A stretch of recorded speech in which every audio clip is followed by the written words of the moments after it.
क्या आपने कभी ऐसा दरख्त देखा है जो खुद ही आग पकड़ ले? ये कोई जादू या अफसाना नहीं, बल्कि एक हकीकत है, या फिर इसको कुदरत का करिश्मा कह लें, क्योंकि आग में जल जाने के बाद ये दरख्त खुद ब खुद दोबारा जिंदा हो जाता है। जी हाँ, आप सोच रहे होंगे कि दरख्त खुद आग पकड़ लेता है। ये बात तो किसी हद तक समझ आ सकती है, क्योंकि गर्मी की शिद्दत की वजह से जंगलात में आग लग जाती है, लेकिन जलकर भस्म हो जाने के बाद भी दरख्त दोबारा जिंदा या जवान कैसे हो सकता है? दरअसल ये हकीकत है, और ना सिर्फ दरख्त में आग लगने की वजह आपको चौंका देगी, बल्कि इसके दोबारा जिंदा होने का सबब जानकर भी आपका मुंह खुला का खुला रह जाएगा। तो आइए आपको बताते हैं। ये अनोखा दरख्त ऑस्ट्रेलिया के जंगलात में पाया जाता है, जिसे यूकलिप्टस कहा जाता है, जो दुनिया के सबसे मुनफरिद दरख्तों में से एक है।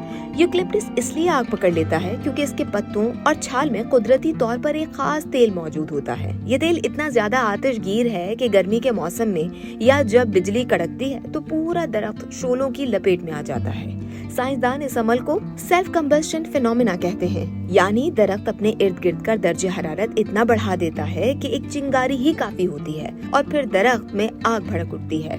लेकिन इससे भी ज्यादा हैरत अंगेज बात यह है कि किस तरह आम दरख्त आग लगने के बाद जलकर खत्म हो जाते हैं, लेकिन यूकलिप्टस का मामला बिल्कुल मुख्तलिफ है। ये जलकर खत्म नहीं होता, बल्कि दोबारा जिंदा होता है। दरअसल इस दरख्त की जड़ें और बीज इस तरह बने हैं कि आग के बाद भी जिंदा रहते हैं। जलने के बाद फौरन जमीन से नई कोपलें निकलती हैं और दरख्त दोबारा जवान हो जाता है। साइंसदान कहते हैं कि यूकलिप्टस ऑयल में मौजूद केमिकल्स जैसे यूकलिप्टॉल और टर्पेन्स आग को तेजी से भड़काते हैं। यही वजह है कि ऑस्ट्रेलिया की जंगलात की आग दुनिया भर में सबसे ज्यादा खतरनाक मानी जाती है। मगर माहिरीन ये भी कहते हैं कि दरख्त माहौलियाती तवाज़ुन के लिए जरूरी है, क्योंकि आग के बाद नई जमीन ज़रख़ेज़ बन जाती है।